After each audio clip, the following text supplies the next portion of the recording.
right.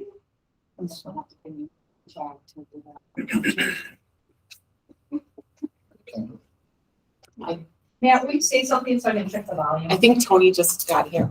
Okay, and then if you put the other one also. I'll grab it.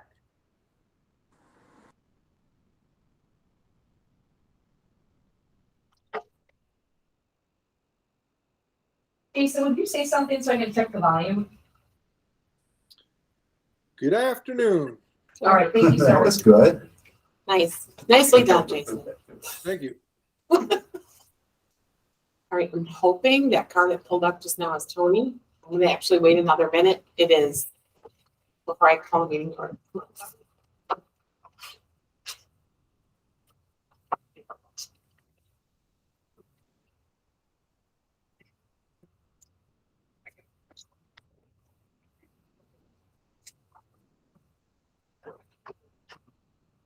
Tony, we need you.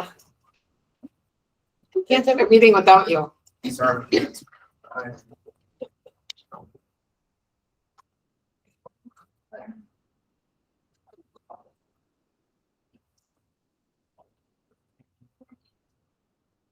We're doing. Good. Matthew had to leave. So it's you and I. Stacy too, right? Not Chloe. All right, guys, I'm just gonna give Tony a moment to get his stuff together here and then we'll call the meeting to order in a minute.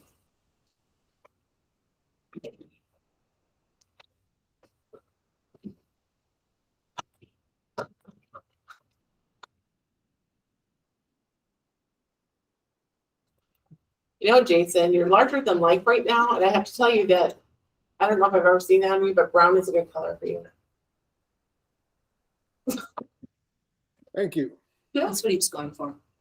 Is it?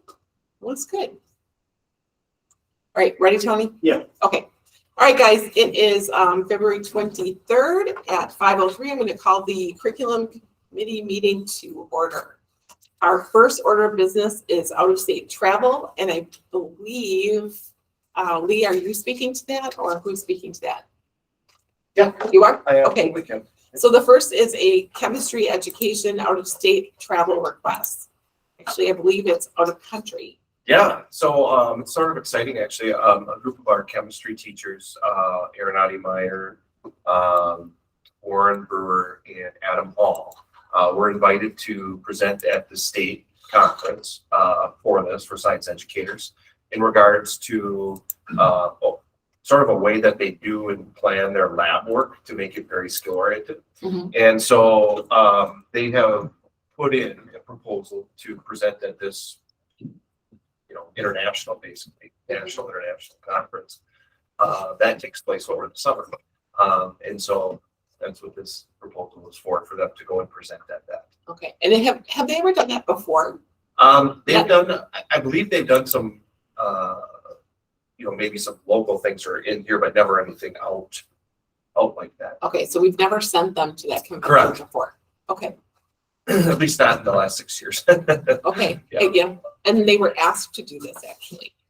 So yeah, they were asked to share this at the state one, and they were encouraged to put together a proposal to take their show on the road, so to speak, Okay, and sort of, we're pretty proud of them and the fact that our teachers are seen as leaders in this area and would like to, showcase our school and have them represented. so all three teachers going for July 23rd through the 27th, all in, it's supposed to be $6,300. Does that sound correct? Mhm. Seems like kind of like a bargain to me. Right. Tony, do you have any questions or anything? Yeah, I mean, it looks like this is all part of or included in the instructional budget, so it's all Correct. stuff we planned for, and it sounds like our teachers are doing a great job, which is always great to hear, and, great job of the team, and, super proud of what they're doing, so. Yes, sounds great to me. I mean, I make a motion that we move this forward. Okay, I second, and all in favor, say aye. Aye. It's aye. All right, that passes. Thank you. I would like to make a quick note is that, going to this and presenting is a big deal. It would be really nice to promote this on our website. Sure. So we talked about making our district a destination place, and that certainly is something that would be appealing to a lot of people. All right, and second, bear with me a moment, sorry. Get this. I know it's more out of state travel. And the second is a travel request for world language at the Chicago Art Institute. And I'm pretty sure, Lee, you're talking Yeah, about that too. I am on for that one too. So our French program has in the past made a trek to the Art Institute, Chicago. They have a pretty awesome collection of impressionist artists, artwork, which they have a particular unit in the French 4 curriculum that they do. It's a day trip. It doesn't require anything overnight. They're really just going down for the day and coming back. We haven't done it since pre-COVID, but they wanted to bring it back this year. And included in here, you'll notice that it is French 4 curriculum, but you will note that our French 5 and 6 students are all invited as well, because of course they missed out on the trip piece, but they have been, they have learned about French Impressionist art. And so they've been invited to go on this year as well. And again, this is covered through this is actually through our travel budget, which we do have set aside for each department to do various field trips, and this is covered within that. Do we have any idea how much interest there is for this, especially with the grades 5 and 6? Like, We anticipate about between 35 and 40 students going. And we have 3 adults going, right? Yes. Okay. Anything else, Tony? No, sounds good. I mean, it's in the budget. Sounds like kids will get a chance to get down there, which they haven't done in a few years. So, yeah, sounds great. I know, I just want to go. Yeah. So the problem is I don't speak French. They can just say a lot of stuff I want to get. So, Yeah, I'm looking for a motion then.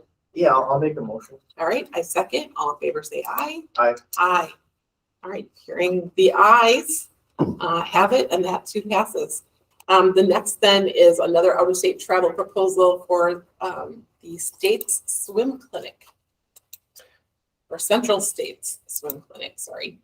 Yeah, this is one that our swim coaches typically go to. Last year, I think it was 2 coaches. This year, they're adding a 3rd. But it actually will be less money than last year's. If you looked at last year's, it was right around $1,060. This year, it's coming in at $640 because they're just doing the cost of the clinic. There's no associated travel costs with this, which is also covered in through our athletic budget. But it's a thing that our swim coaches will typically attend. There's not much professional development for swim coaches within the state. This is a sort of a regional thing that they've gotten some good stuff from in the past. Okay. Any questions?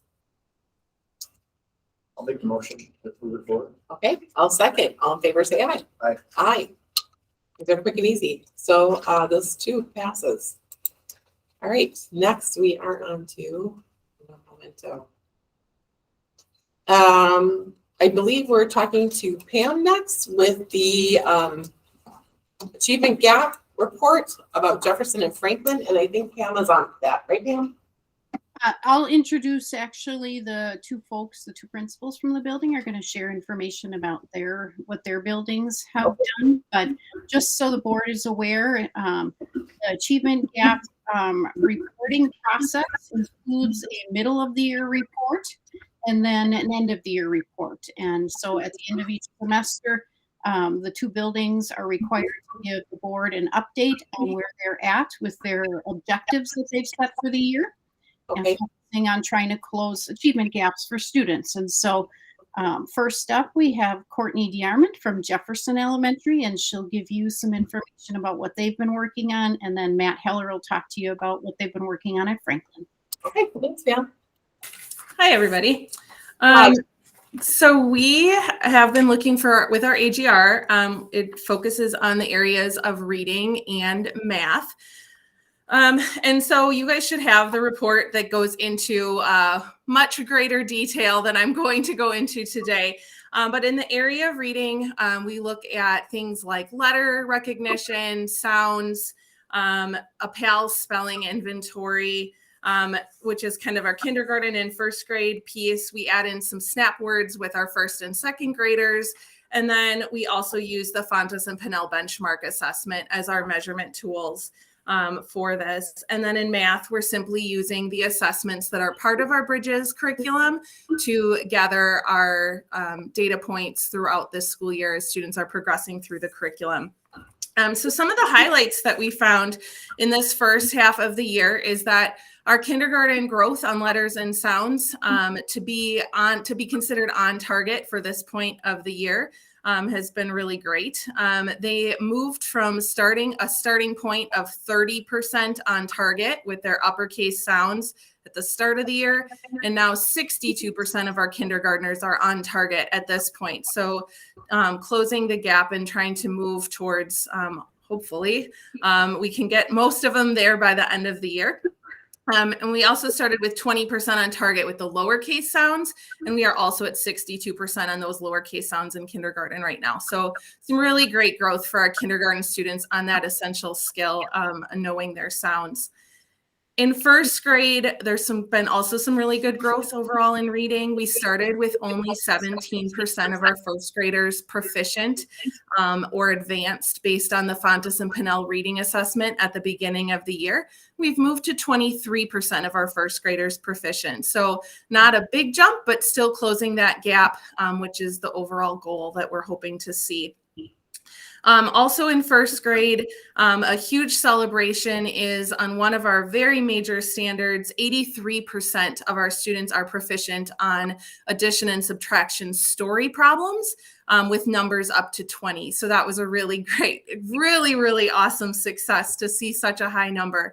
That particular standard is a really important standard because it leads to success on 3 additional first grade standards and also 2 second grade standards and a very rogue 4th grade standard when you look at the coherence map. So it's really great that we're starting out strong. And that strength continues because 86% of our second graders are currently proficient on one of their standards that connects back to that first grade standard. So we're seeing that growth continue from first grade into second grade, which is great.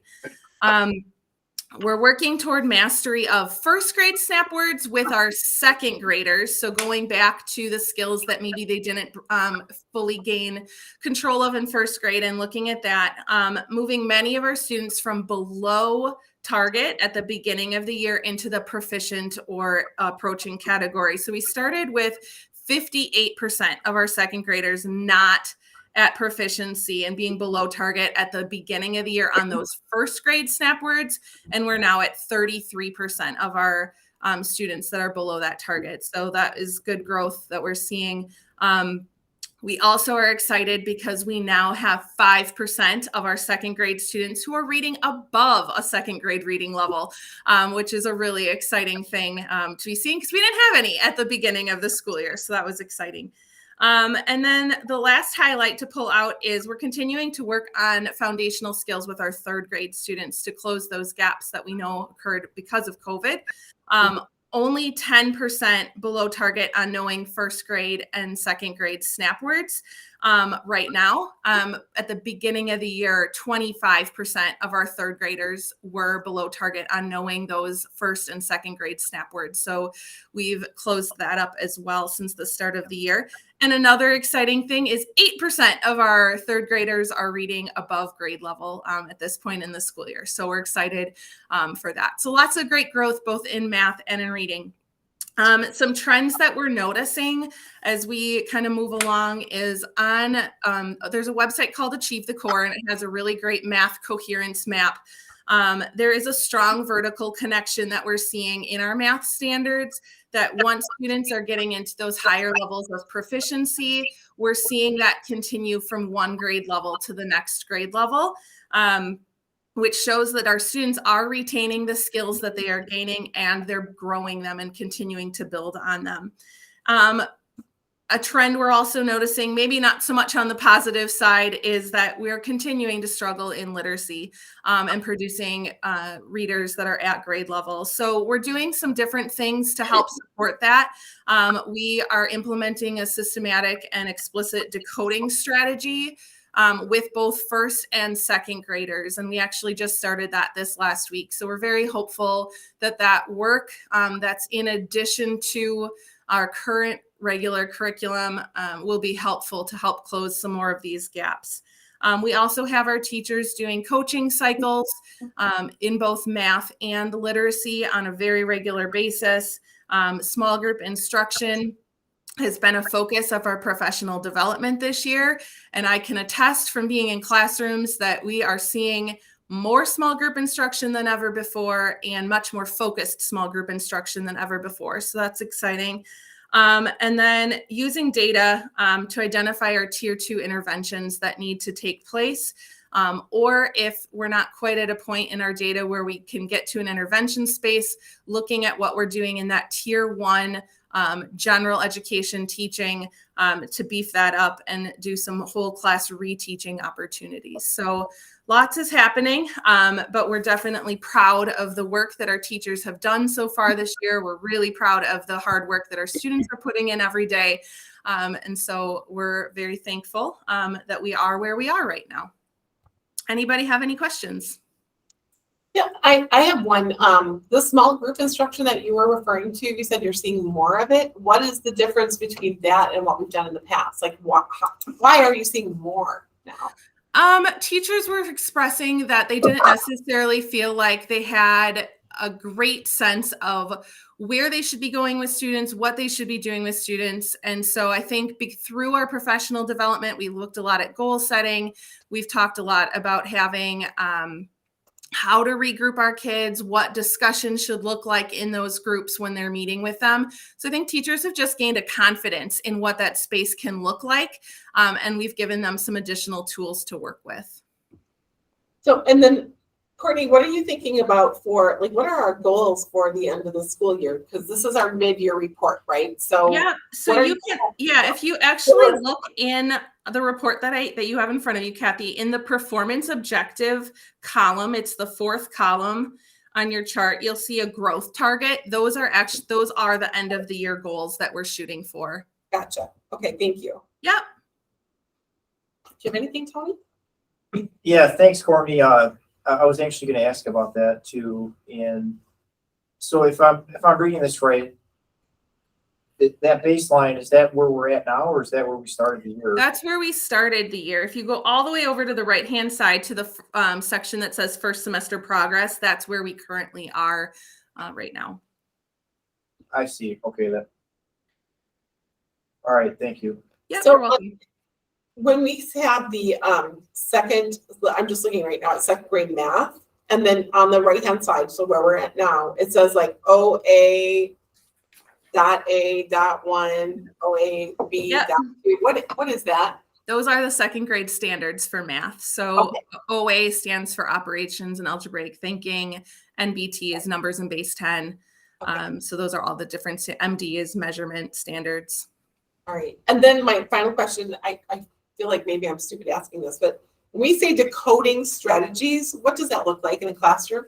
Yeah, so that looks like breaking apart words. It looks like taking words and looking at what is the first letter sound, what is the last letter sound, understanding vowels, what makes it a short vowel versus a long vowel.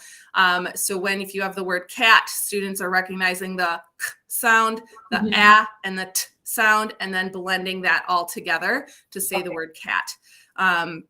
And they're doing that with words as simple as those CVC words, consonant, vowel, consonant words, or they're doing it with much harder multisyllabic words as they grow into 2nd, 3rd, and on up. And we just started this a few weeks ago? Nope. I would say that we've been doing that work, but we're using a very systematic tool to help with that. So it's a new tool that's really digging into that. That particular piece is something that has always been fairly weak with the units of study curriculum that we're using, which is why we're having conversations about going away from that, and is something our students are needing. So rather than waiting until next year, we said, why not now? Let's do it. Yeah, good idea. And for most people, when we're using decoding strategy as a term, for most of us, we understand the term phonics. I mean, that's really what it's about, right? That's exactly what it's about. Yes. Okay, so just to kind of clarify that for all of us, I want to make sure. So, all right, well, that's all I have. Tony, do you have anything else? Or? Yeah, thank you, Courtney. How do you feel, just looking at the baseline and where we're at today, I guess I'm just curious from your perspective, is this about what you expected at this point in the year, or what are your takeaways from this info? Yeah, so we've used kind of the same goal setting process for the last few years. So in looking at our data this year compared to where our students were last year, same grade to same grade, we're outperforming where our students were last year. So if you look at our first grade data from the previous school year to where we are now, our first graders are doing better, our kindergartners are doing better. So I do feel like the work that both our teachers are doing to grow their professional practice is benefiting our students as well. And we are closing gaps as well because of COVID from one year to the next. So yeah, I would say I'm very, very happy with what's happening in our building right now. And our teachers are working really, really hard day in and day out to make this happen for our kids.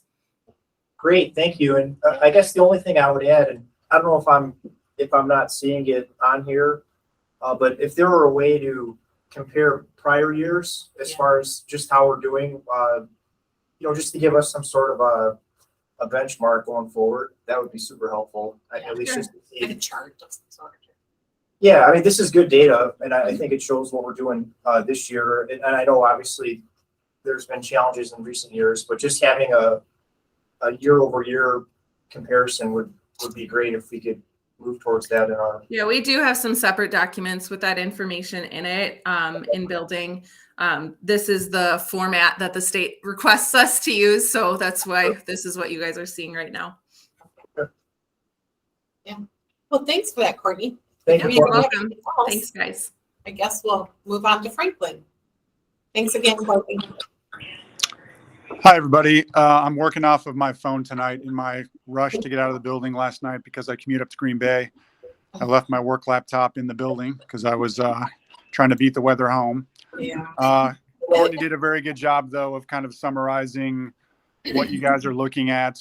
I'm not going to go through. You guys have the data in front of you or probably looked over the data, so I'm not really going to work off of what is in that report. I wanted to talk about some of the other things that you're not going to see in the report that we're doing that are influencing both the literacy growth and math growth we're seeing.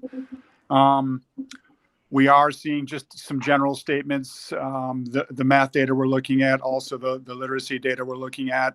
AGR focuses on our younger grades. I'm focusing a lot also on our 3rd through 5th graders because, of course, they're the ones taking the forward in April, and that's where all of our state report card data comes into play too. So I'm looking at that as well. We've been working a lot this year at Franklin with growth mindset. It's a very interesting, it's a school specific growth mindset book that breaks it down month by month that we're working both with teachers and students on.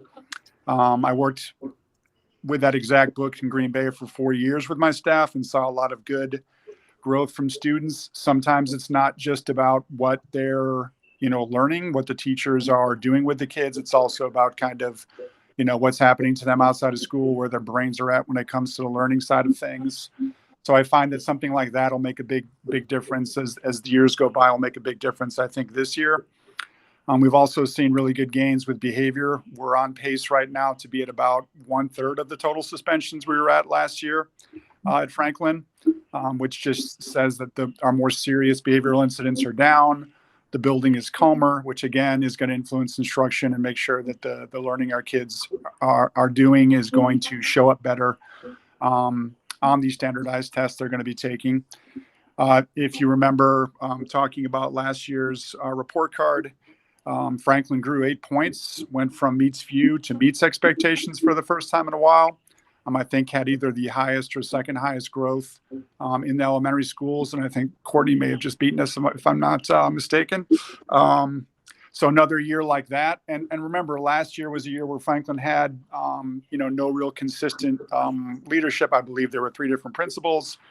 So in that year, because leadership is so important to how a school performs, they performed extremely well with very unstable leadership. And so I'm hoping that obviously going forward with stable leadership, those gains will continue. I don't know if we're going to make another 8 points, but if we did, we would then be in the next category up, which would be the exceed some expectations, if I'm not mistaken, which is Jim's goal for the whole district. So yeah, that's really what I wanted to highlight. Again, you guys, I'm happy to answer any questions about the AGR report itself, but I wanted to talk about a couple of things that you're not going to see in the AGR report, because I think those are going to show up when it comes to looking at our data at the end of the year. Well, it looks like you've made some really significant changes. Like if I just look at kindergarten alone in the reading, that you went from the beginning of the year for the uppercase sounds 30% to 62% by mid-year. That's really significant. Yeah. So with those kinds of changes, what are the things that what you're doing at Franklin that's making that difference happen? Well, I think it's those things that I just talked about, right? I think that, I mean, I don't think the instruction has changed dramatically since last year. Yes, our teachers are working together on their PLCs. Yes, we're working on, tier 2 strategies and some tier 3 strategies with students and those types of things. I think what you're seeing is the addition of the things I'm talking about that we're doing that's showing up in instruction as well. So that's just kind of how I look at school performance over time. It's, some of these other things can be just as impactful as maybe adopting a new literacy program, new math program, whatever the situation is. Have you added in like a phonics kind of program to kind of subsidize what's lacking in Lucy, like Courtney has it over at Jefferson? We've not shifted instruction that much yet. That obviously is coming next year.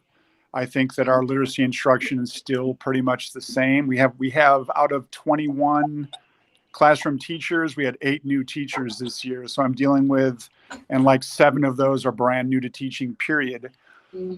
So with the big changes coming up, that wasn't something that I wanted to undertake, during the year this year. And I also started at the end of July, beginning of August, and didn't really have as much time to kind of, I didn't even really know what I was walking into until the year started, because I really needed to see, what Franklin actually looked like and, what, once kids show up, what's happening.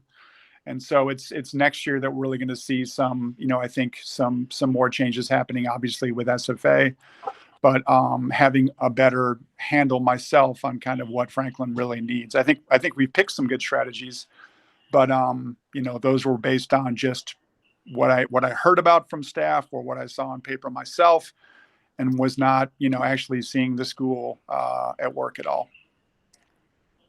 I almost think there has to be something though to have those kinds of improvements, because like these are actually on sounds, which is phonics. So to go from 30% at the beginning of the year to 62 by mid-year, I mean, that's really significant. So it's not anything different they're doing with instruction, It's I think I've got very strong kindergarten teachers, even though 3 of the 4 are new.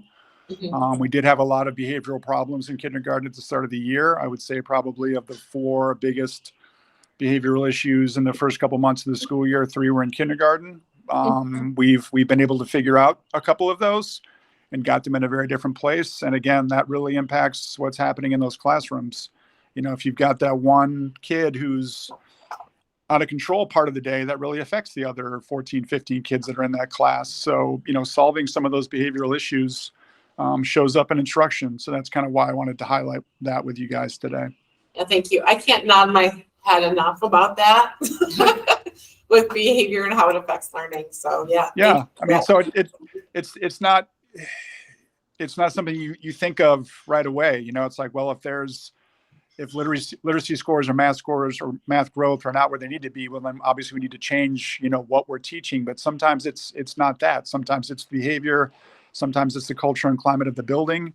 And the district did do a lot with the culture and climate in Franklin in terms of moving some teachers out that were kind of causing some divides last year. So I think our staff culture and climate's in a great place. I think the growth mindset's helping with my teaching staff as well, in addition to the students. And I think, changing a lot of the ways we approach behavior, again, benefits teachers and students as well. So I think it's just creating an environment that's more conducive to learning. And that's why you're seeing some of the gains that you're seeing, because then the teaching that's happening will have more of an impact.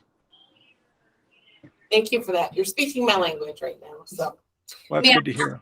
Matt, when it says no data, are those kids that, students that have left our school? Yeah, students that have left or arrived after the the test itself was administered.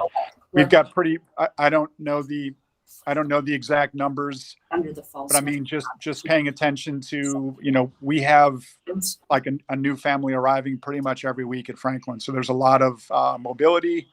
There's a lot of turnover. So the kids you test in the middle of the year, at the end of the year, there's always a couple that were not there or have moved on since that last test was given. Okay, thank you. Do we track those students? Like, are they still within our district? They're going all over the place. Some Oh. some are going within our district. Some are going down to Milwaukee. Some are going down to Sheboygan. It's a very transient student population. Yeah. Okay. Thank you. Tony, do you have anything? Nice job. Yeah, it sounds like your team's made some good progress here with, a lot of recent changes. So, keep it up.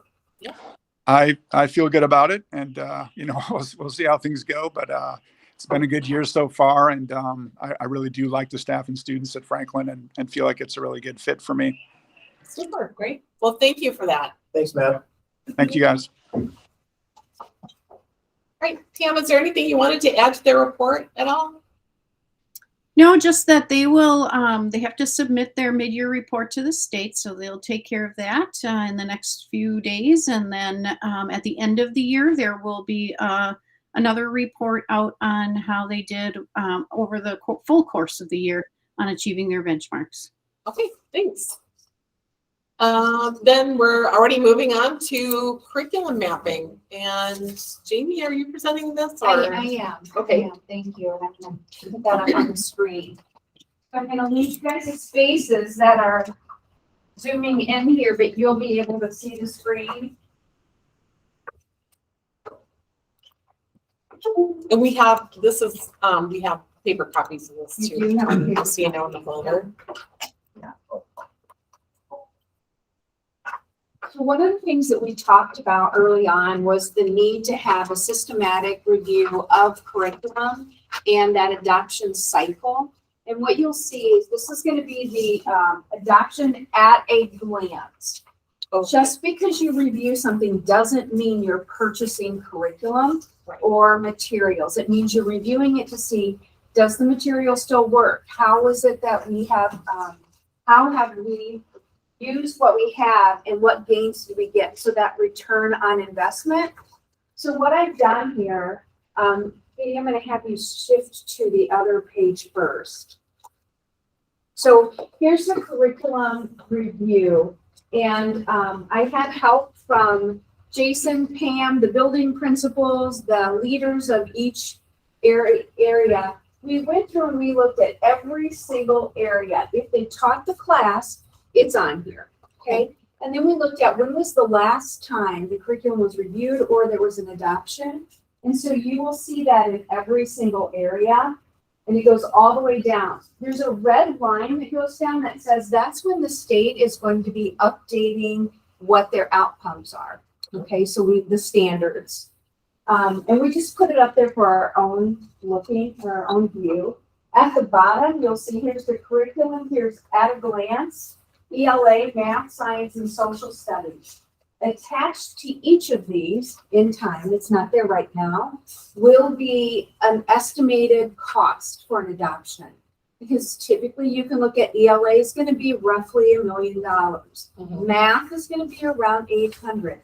Science is also an expensive one. So, and I'm just generalizing, so know that. So what I've done, and if we can come to at a glance, Katie, right here. I've mapped out when we're going to be looking at each subject area and when the review will be, again, with when the adoption. This is in draft. I have not sent this out to the teachers yet. I want to get their input on, should I move social studies up? But if we have something that, let's say, is in yellow here, I've tried to map it out with what the cost projections would be for an adoption in that particular area so that we stabilize that cost to curriculum over time. You'll see that this will go in a 6-year cycle. So we'll just take this piece and we'll move it down one, right? Mm-hmm. So it will be a continual cycle of when we're reviewing and when we're adopting. Okay? You will have access to this ongoing so that you can see when we update things, it will be in there. Do you have any questions about it? So just because we're reviewing something, as you said, doesn't mean we're necessarily adopting a new program. Correct. That's correct. It means that's the time for us to really take a deep look into what has our achievement been in that area? What materials have we used? What did they cost us? And then we'll do an analysis to see a return on investment. Okay. Okay? So because it's every 6 years, is there something that we're doing in between? We monitor our achievement every single year, but we don't go in depth with the curriculum every year unless there's a big red flag. Okay. So when we look at state assessments and we look at our achievement, it is a good way for us to monitor curriculum rather than individual students. So if Manitowoc has a particular area that we're low in, then we look at the curriculum and we say, does it align or is there something missing? That's when you'll see us put a supplement in there. Okay. Okay, to address that piece. Okay. I noticed, there's no adoption for tech ed, is that the typo? Right now, we're gonna be working on, putting a curriculum in place. Okay. So there are some classes you'll see there's actually no written curriculum as of today, so we'll be writing a curriculum. It doesn't mean they don't know what they're teaching, it means it's not put down in writing, and we need to have it in writing. Good catch, Tim. Mhm. Any other questions? Any more, Tony? No, I think I'm good. Stacy, you have? Okay. Well, that was a lot faster. One thing, the blackout here on, special ed and also. Yeah, the special ed typically, they don't have a curriculum. Okay, So we look at materials to supplement for them. okay, And then there was another one in there too, SEL. I don't know what products they use. Pam might know that. Some districts use a curriculum, some do not. Some do a supplemental that matches, but I'll have to work with Pam on it. okay. Our elementary counseling team uses Second Step program, which is a SEL-based program that they regularly work through. And then our secondary folks focus in on the academic and career planning process. So our counselors at those levels are working on lessons related to that, as well as at the middle school level. And I think Lee would attest to this in homeroom. There's some SEL-based activities that become part of advisory in homeroom that are designed by building teams. Okay, thank you. Yeah, thanks, Pam. All right, if that's all we have, it seems like that went really fast too. The next is to discuss, or it's really just information about preschool. Yeah. And I think we have some paperwork on that one too, correct? Yes. That's also in our folder, Tommy. if you want it. The preschool one. Just the first, the preschool enrollment projections. It's gonna be in my drive.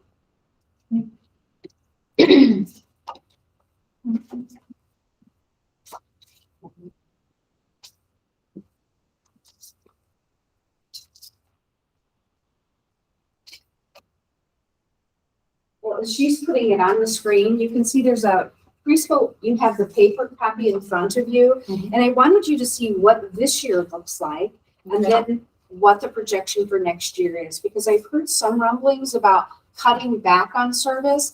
Actually, the way that we have done this, and we meaning Angela and myself, we've worked on the contracts with our partners, and then Jenny Callan and Heidi have worked on the academic portions with the partners.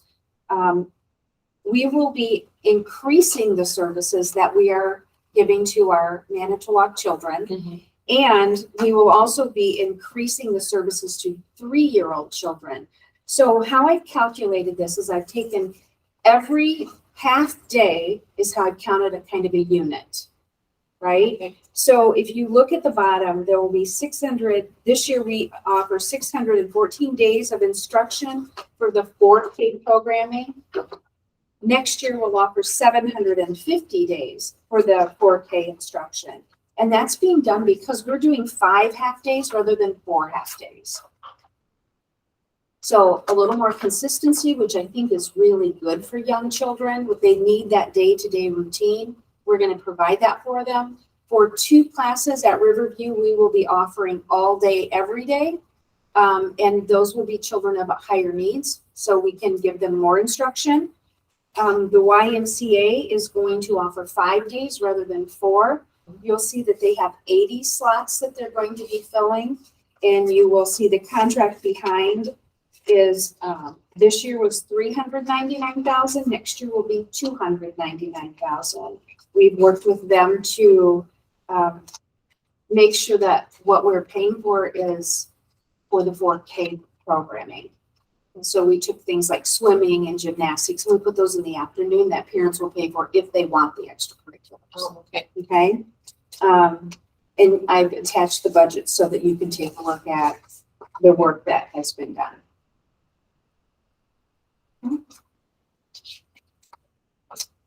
Do you have any questions regarding the preschool changes? No, but I just have to make the comment. You've done an awful lot in a very short period of time. So thank you for that. I've had good team members to work with. I will just tell you. Without, yes, yeah, I know, she's amazing. But without Heidi and Jenny going to meet with them on the academic portion, the other conversations were much easier because we had already laid some groundwork up. The expectation really is in student outcomes. Well, thank you to Jenny and Heidi too. Yeah. So, and everybody else who was involved in this. Yeah. So I'm This sure there's is someone I missed. exciting. And we're already starting our enrollment drive, so we're hoping to get more children into programming. And these are estimates.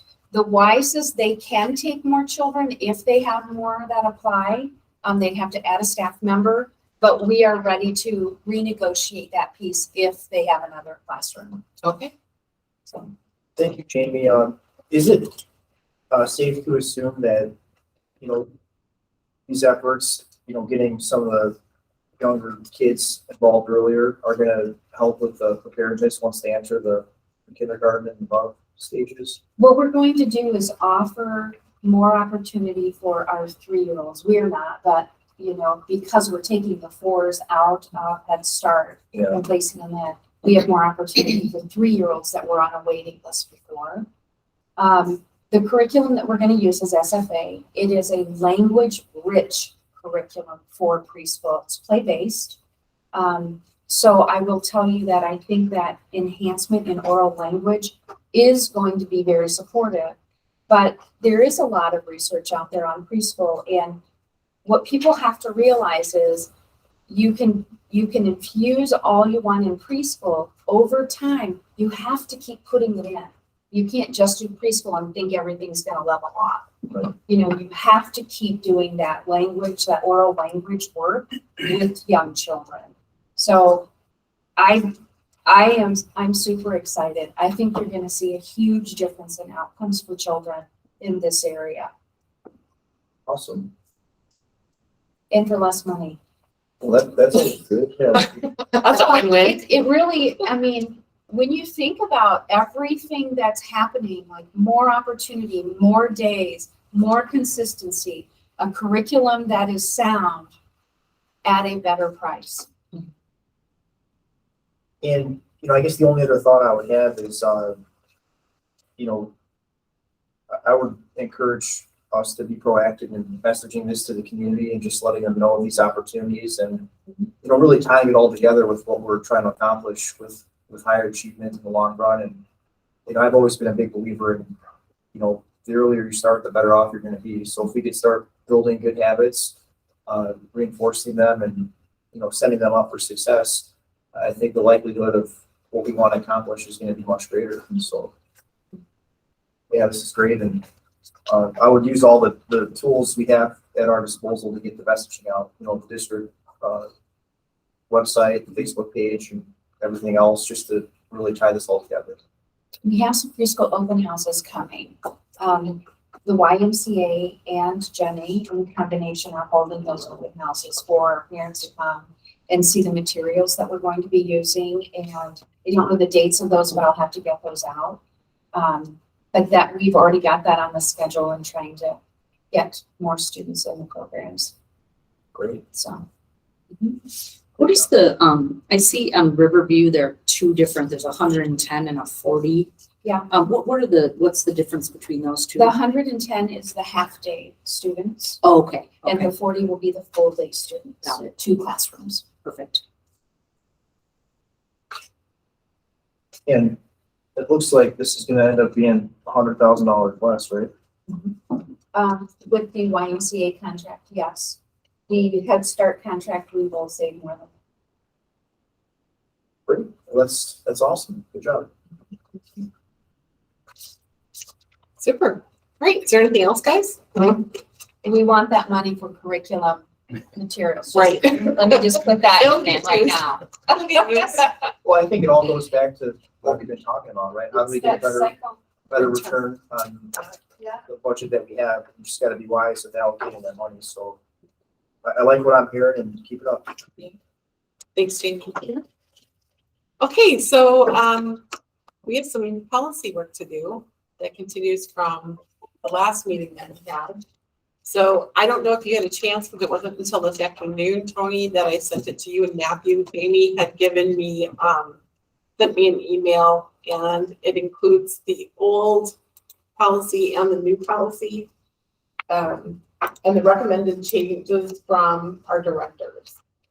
So do you have that email? I have it, yeah. Okay. So, or if you brought, like, we got the hard copies last time too, you could use that. But the first policy we're going to talk about is graduation requirements, which is one we left off on last time. Okay. Matthew was here and he had to leave, but he did say he trusts us with everything and he'll weigh in on things on Tuesday at the regular board meeting, at the special board meeting. That's what it would be on Tuesday. So with the start of that, I think I'd rather turn it over to the powers be to talk about the recommendations first. Okay. So we arrived at the recommendations by having a secondary principals meeting. Lee is here to help me stumble through this if I don't get it right. We looked at the old policy, we looked at the new policy, and we had conversations about the last curriculum meeting as well, some of the input that I heard there. So we went through, and if you look at it with the blue, that's the recommendation, and we took part of the board's input to make that recommendation. We said that we still wanted to keep students with 24 credits, 9 elective credits, and 0.5 of that to be financial literacy. Moving on down, we recommended, oops, I moved too fast. We recommended that students have to successfully complete the community service piece, which is something that's currently going on. That you were able to approve a course or courses in career and technical education that will satisfy up to 1 credit of mathematics. And we said that what we would do in advance is we would align those outcomes to be the same as the high school criteria. So we would kind of jump in front of that to make sure that we were offering what needed to be there for that high school credit. We said the board may grant upon a student's request the permission to take an additional 0.5 in English in lieu of that phys ed credit. Then we went with option 2, where the board can permit students in 7th and 8th grade to earn a credit or with specific classes. We had a lot of conversation around who can teach that class, and it has to be a person certified 612. Isn't that correctly? Yep. Okay. And I think those were the only changes that we put in. I was curious about why under the student must successfully complete the community service requirement, why we don't put in there the number of hours. I mean, I know this is a Neola policy thing, so that might be why, but does anyone know why we don't include the number of hours required for graduation for community service? If I may. Yeah, please. So I think the reason they leave it general is, in case there's something extraordinary that comes up. For example, during COVID, we had sort of suspended, for example, that year when we let out of school, so many students hadn't done it. And some of you were around, we kind of suspended it even for that year. Mm-hmm. Then we worked it back the next year, and I think we were proposing to have something, maybe 15 instead of 20 because they had like a whole year where they really couldn't do much volunteer work in the community. So I think it's just to give some flexibility that we may change a practice Yeah. through ours rather than maybe going in and having to change a whole policy, you know, because that can take up to a couple months to do it, right? So I think just having it in general play is basically saying that, and we would never change it, you know, without coming to you. Yeah. As we did back then, you know, Yeah. the board made the decision that we would waive it for that year, for example. So I think it's just for that. Yeah, purpose. that's what I suspected, but I guess I wanted other opinions. That does make sense to me though. And I mean, because it could be different for every district too. so. Correct. Okay. And we are at 20, just so everyone knows, we have 20 hours, yeah. Is there anything you saw on this, Tony, that you want to talk specifically about?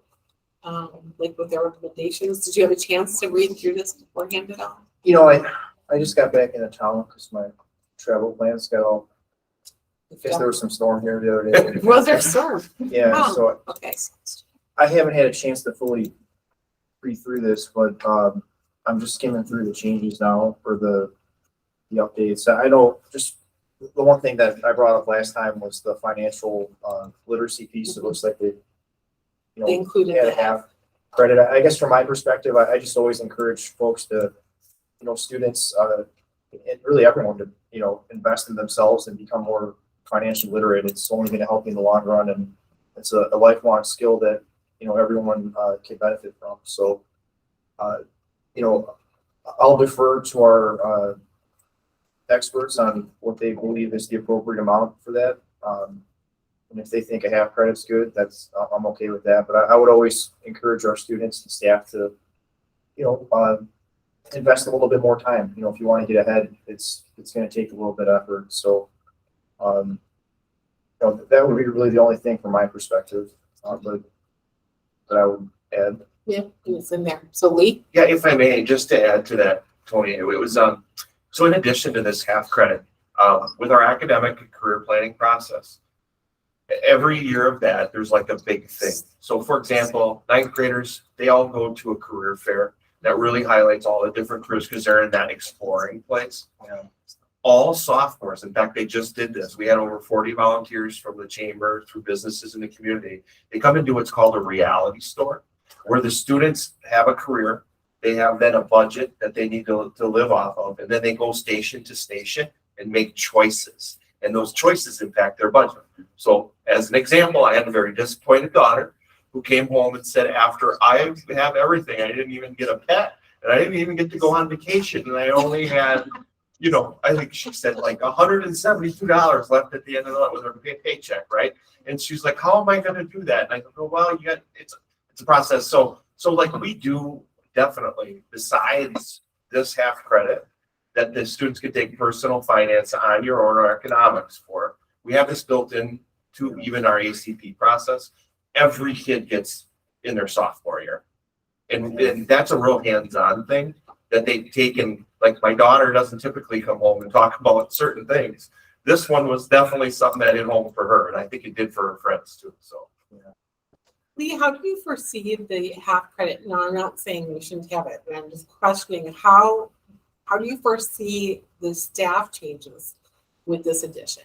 So we've had it. We have had the half credit financial literacy requirement on the books for quite some time. Oh, we have. Yep. Okay. And so I know that, and Tony, when, you know, from the last, you know, we sent over some of the resources and things that we're using, so he had a chance to review those. Even you know, you always say like, our financial literacy teachers would be the ones that would maybe advocate for more, but they were saying they believe it's adequate also, given, you know, the standards and their ability to get through those standards in the one half credit course. Okay. I will also mention that at the state level, very recently, there was a state bill up to move it to a full credit of financial literacy, but in their homework that they did with principals and everything, they sent out like surveys on what does your district do? What they did find was they were going to make a mandate that most people were doing anyway, and they were doing it at the majority of them were doing it at that half credit or one course level. So that's what's happening, you know, around the state. So they actually removed the proposal. They didn't do it because districts were doing it anyway. That happened within the last couple of years. That's encouraging. And we've had this now for quite some time in our district. And refresh my memory, and thank you for getting that. I do recall you guys sending me some info on that. I did skim through it, and was there anything specifically in there on like the tax code and just like that part of it on the personal finances? You're stretching my memory too a little bit. I can look into that for sure, and I can let you know what we have around that. Right. Yep. I just don't know think- for sure exactly. I can't remember. Yeah, I mean, looking back, the reason I bring that up is, obviously, all of us deal with taxes, right? Once you enter the working world, and, just having a good understanding of that, I think would be really beneficial. And just also encourage students to know there's multiple pathways, right? You get enter the workforce, and a lot of people do that. They do very well, and they do great, and they're productive members of society, but also, learning there's different paths you can go, right? You can start your own company. You can do a number of things. And really what I want for all of our learners in this district is just to, just have a good background in what options they have, and just know that, there's pros and cons to each, and, just having a good overall, well-rounded exposure to these things. And we definitely do that within our ACP. And I know when they sort of explore, plan, and then do. And, we've made tremendous grounds on that in the last few years. Our school to work office and our school counseling team have worked together in a professional learning community to develop this curriculum. They actually do the lesson, they track lesson completion at each grade level through their homerooms. And we have that data that we share every week out with our staff. They are made aware if they have students that aren't completed. But we definitely believe that all students, it's a necessity that they know they have a plan. Because, the way it is these days, and I think we've talked about the trend for four-year college has actually decreased quite a bit nationally, but also we've seen it locally. About 48% of our kids went on to some type of post-secondary schooling the year after they graduated in the last report that we received. And 13% of the 48 actually went to technical college. And so we've really just kind of mirrored the national trends on that front. But what's happening with a lot of our kids is that they are getting exposure to our school to work opportunities. And we talk about wanting to have our kids remain here and be productive contributors to our community. And I think the more we can do those types of opportunities, what the kids are also learning is that, I just took the staff on a field trip during our staff development day. We visited Forefront Dermatology. We visited Lakeside Foods and KI. And we had kids working in there so our teachers could see what our kids were doing. The idea is really to connect, our mission as a school is to get our kids ready for what's next. What we're also seeing is we have two students that are working on computer programming at Lakeside Foods. They're programming the robots that are putting the frozen vegetables in boxes. And our staff got to watch on a platform that happened. But also those kids were there talking to our staff about what a great opportunity this has been for them. They're getting paid. They're getting some school credit. But what they're also knowing is, hey, maybe I can get in at a company at a level, and then they're going to send me to school, and I don't have to go into debt thousands of dollars. So there's a lot of different pathways opening up for kids, and I think our school to work team has really been on the cutting edge of making sure kids know and understand, really what their options are. Great. All right. Do you see any changes that you'd like to make at all, or? I don't see anything that sticks out. I mean, it sounds like this is what you guys have reviewed and what you're recommending, right? So I don't really have any red flags. Did you have anything? No, I mean, the only thing that I was thinking of is how Matt had proposed adding credits, but that does change a lot within our district. And I think, when he talked about it was more about having kids be engaged at all times during the school day. I mean, that's more of what I got out of it. And I think part of that is covered in here too, about if you have more, not being out for more than 1 hour, that kind of thing. So I'm satisfied personally with what the recommendations are. So I just thought I'd add that because I feel like we need to acknowledge what Matt had to say before. And I'm sure he'll speak to it on Tuesday too. Yeah. So that being said, if we don't have anything further to add, is there anything else from anyone else? I just had a question about under where it says end of option 1, and then it has option 2. and then it says graduation credit, and then it says the thing about the 7th and 8th grade credit. But then underneath that, there's no selection. Is that because that part will not be in there? So where it says credit may be earned in, must select one of the following. Are they supposed to be checked there? Are you in option 2? Yes. There's a blue check, second one. Yeah. Or it says the board Permits. permits. Yes. Right, but then underneath that, do all those other little things that have parentheses, do those need to be? Are those things to select or no? I think these are the different choices. And so do those have to be picked, I guess, prior to us changing this? Do you know what I'm saying? Select one of the following. So one of the following being any area meeting requirements under this policy, or any of the core required, or health, or any course qualifying. Are you supposed to just pick one of those as for the policy?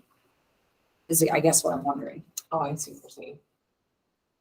I think the policy that we've had in place has been the general one where it can be of any of these subject areas. So I don't know Okay, if so what those have they're- to be selected or Okay, so individually or not. what they're saying is credits In may those be areas. earned in, Yes, and then the student can pick. that's what I understand. Okay, all right. I know that typically in our middle schools right now, what we've had is primarily math Okay, for an algebra credit. I believe my daughter actually may have done that. okay. And then the other piece was health. Those two particular areas are most common.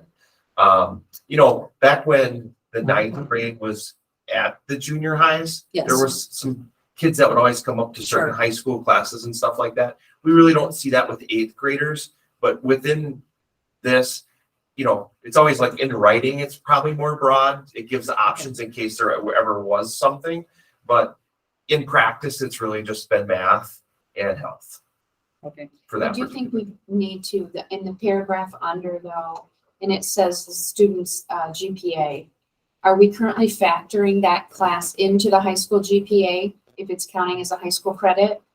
So you're going, So I think we either factor it in or we just waive the, Currently, I don't believe we do. It's just transcripted credit. I think when they come in as freshmen, they really begin their cumulative GPA journey. okay, so I think- that's something that we are Yes, gonna. yeah, have to- Pam wants to add something to that, Pam. It goes on their transcript as a high school course, but it doesn't count necessarily to the 24 credits. If that makes sense. It goes onto their transcript so that they can they can have it as a prerequisite for getting into that 9th grade advanced level course, or not have to take health, for example, in high school. But it does not factor into their GPA, and that they don't earn credit. It goes on their transcript as 0 credits. Oh, And that makes sense to me because it opens things up more. It opens up that extra credit for them in Yeah. high school then to take more of what they want to pursue. Yeah, that makes sense. The other part of this that I thought we did I questioned about addressing was, again, it says right at the end of option 2, the second paragraph from the end says when classes are held at the high school, and we don't do this as much, but I almost feel like we should address it. Where it says appropriate transportation shall be arranged, that we have to choose one. I hate to leave that open and have that be a question if there is an unusual case that we send a student up there. in the past, when they were transported, they did have a shuttle system Yes, from the middle school or the junior high at the time to the high school. That was a district funded. but we had a lot more students going up there, and that was before our Correct. current Correct. model for schools. We so- haven't had any since the middle school model has come into play. The courses that they've taken have all been within the house of their middle school. Okay. My concern though lies with, what if you get that Yeah. exceptional student that needs to have that additional work up at the high school? So if that were up to me personally, I would I would actually have it be by the student's parent because it is unusual that I think as a district, it would be difficult for us to have that transportation set up for just a single student. We haven't had it for a while. But I do feel like we should check that box. Okay. What do you think, Tony? So you're, I think it's a liability thing for the district, like that we should have it checked so that it doesn't come up when we're confronted with that decision making at the time, if there is a student that needs to go up there, that we don't have to figure out at that time so what's going to happen. which one are you suggesting? The parents would, Yeah, I think that it should be, that it would be arranged, appropriate transportation would be arranged by the student's parent. Like, I don't think by the middle school principal or the district is really viable options to me. If you have that unusual student who wants to take those really progressive classes. well, what do you guys think? I think it should be parent. The parent would do the transportation and be responsible for it. The only, yeah, I mean, I don't disagree with that. I guess the only thing I was thinking is, you know, what if you have parents that may not be as engaged and harder to get a hold of, like what do you do then? But that's something where it's still the students or the parents' responsibility, but we can work with them on. This way it's not just automatically like on the high school or on the middle school principal or on the district. I mean, we certainly work with parents, but ultimately it would be their responsibility. I think there's a point in time when it comes down to numbers. Yeah. You know, in terms Right. of, and I'm also thinking. It's return on investment. And I'm thinking a little bit too, in terms of, you know, where there might be a parallel even between, as we've had some discussions, what happens if we have something offered at one middle school and not the other? What are we doing? You know, are we, you know, so I you know, this starts opening up a lot of, paying attention to, you know, our Yeah. entire curriculum, our offerings. I know parents have been, you know, raising questions in terms of, are you doing something at one school but not the other? You know, what's the, you know, so I think that these are areas we obviously have to open up our discussion, you know, from the executive team to engage the board in. But I would think when we come with exceptions, we have to recognize those exceptions could be pretty costly. So I would think that we'd have to, and sometimes there's other options, you know, including online courses and other things when there's acceleration, but it's Right. unique to a few students versus many. And we're not talking that anyone's been transported like that for a while now. Correct. But I Yeah. still feel like Yep. it needs to be addressed in Sure. case it should happen in the future. Yeah, I mean, I guess if you guys think that's the way to go, then do you disagree? No, I don't. And it will be a rare thing. I mean, I can't even right now even think of what it could be, but you know, things happen. And I do think it wouldn't be a bad thing to say, in the case of this, it would be on the parent. I do think it makes sense to me. I'm good with it. Okay. Kathy, I think we have to go back Yes. with the recommended. If we're not going to have it be in the student's grade point average, I think we have to mark that. But I do believe we have to count that credit towards graduation. I don't think we can give a 0 credit and then say that we're giving high school credit. So we have to do some follow-up clarification maybe.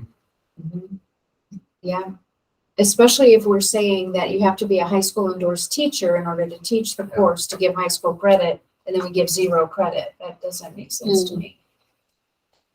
You know, Okay. I know sometimes I from can going follow. from the high schools to Okay. universities have allowed certain things but not given credit for it because they want you to Yeah. enroll in the courses. Okay, well, at this point then, I guess, if you would follow up on that, Jamie, and then we'll have to just come back to it again.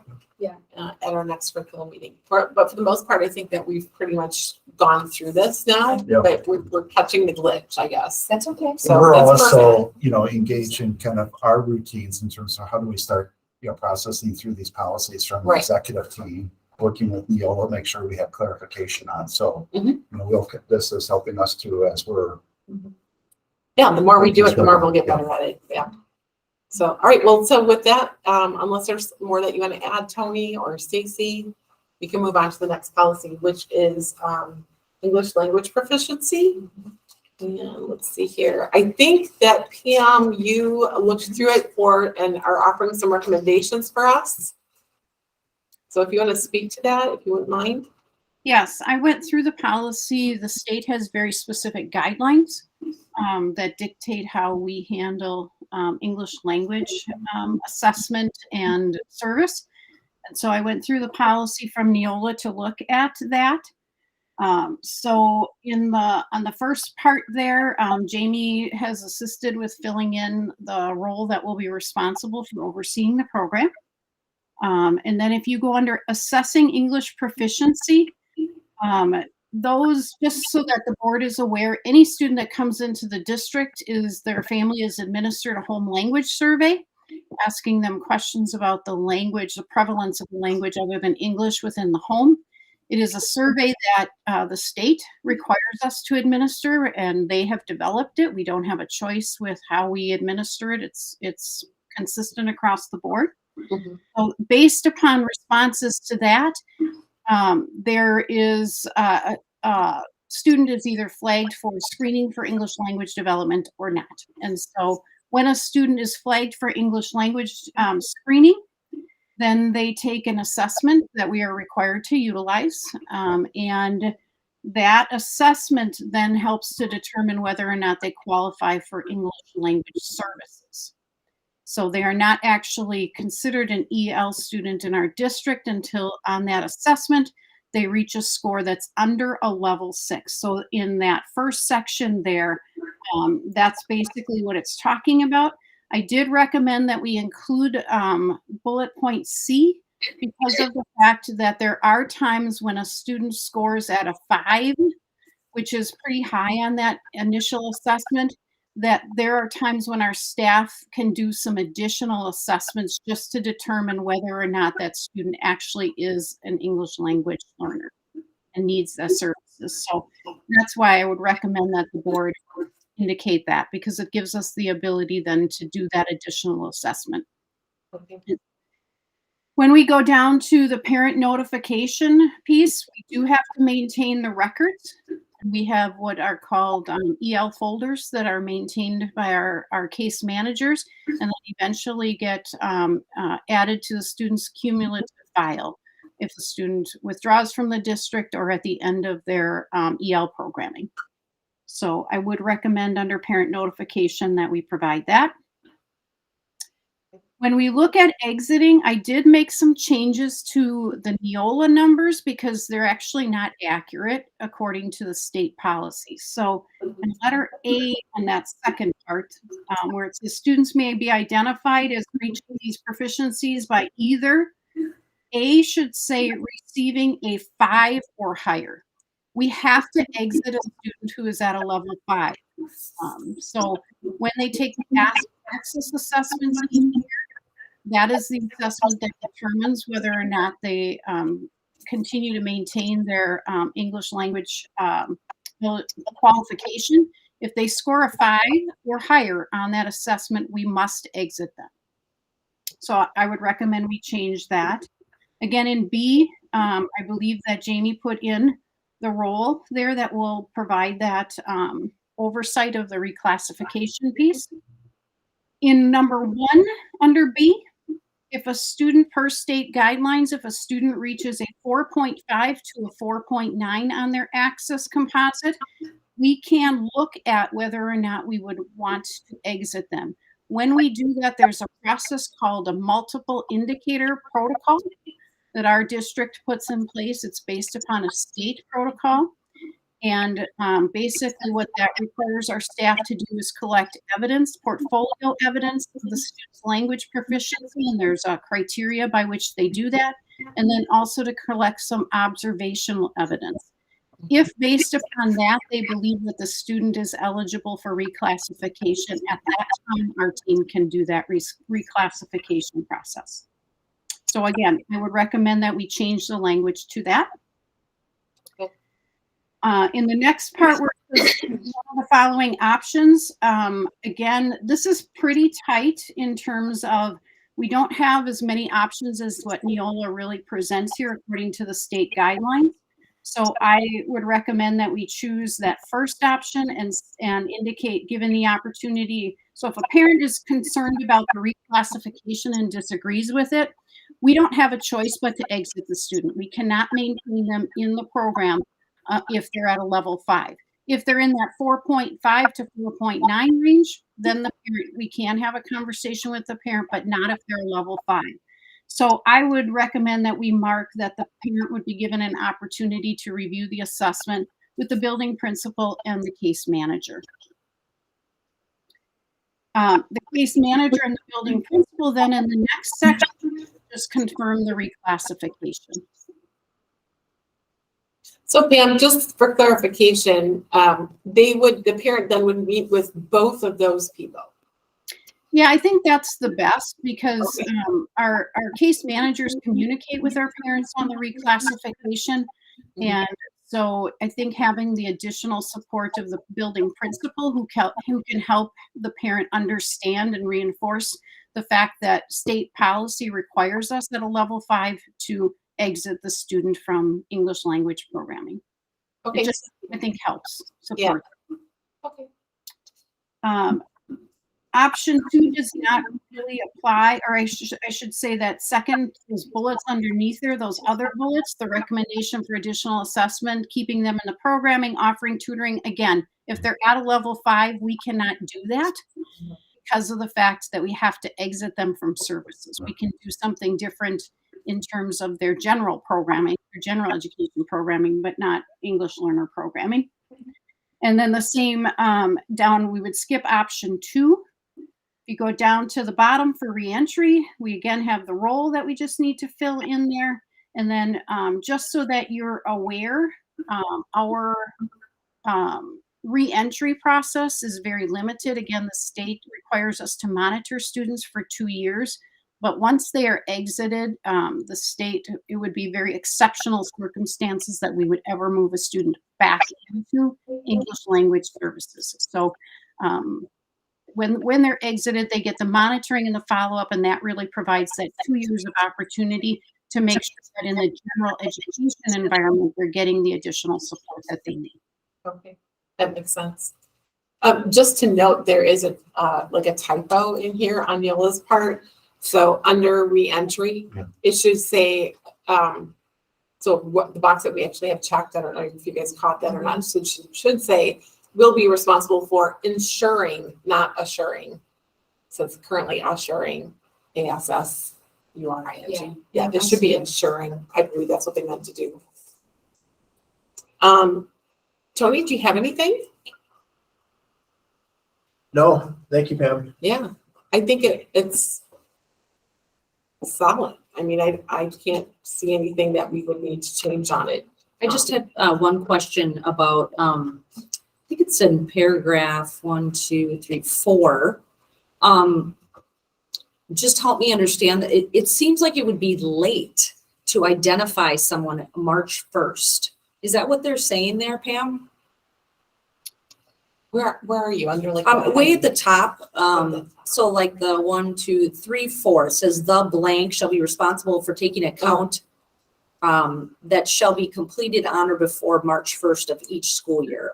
That, I think we include those students throughout the year. I mean, we have them in our September count, in our January count. I'm not sure why they have it that way, Stacy. The only thing I can think is that at that point in the year, our access test results come in. You know, our students take the assessment at the end of the calendar year. Okay. And we typically sometime in the spring are starting to get those results. But, you know, we meet that deadline. It's not something that we don't do because in our January count, our students are identified as EL or not, based upon when they come in and we screen them or they take the assessment and still qualify. So I'm not sure why they put that in there. Just so you are aware, when we have new students coming into the district, so this includes our kindergarten students.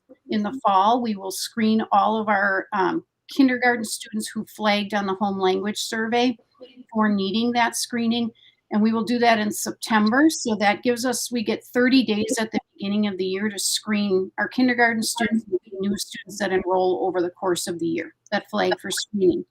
Once that first 30 days of the school year have passed, then anytime a new student enrolls that is requiring screening, we have 2 weeks to get them screened. So that turnaround in getting students, clarifying whether or not students qualify or not occurs very quickly. And our staff is fabulous. We have just an absolutely amazing English learner team in our district, and they work really hard to make sure all of those timelines are met, all of the paperwork is completed, parents are informed, and all the protocols are followed.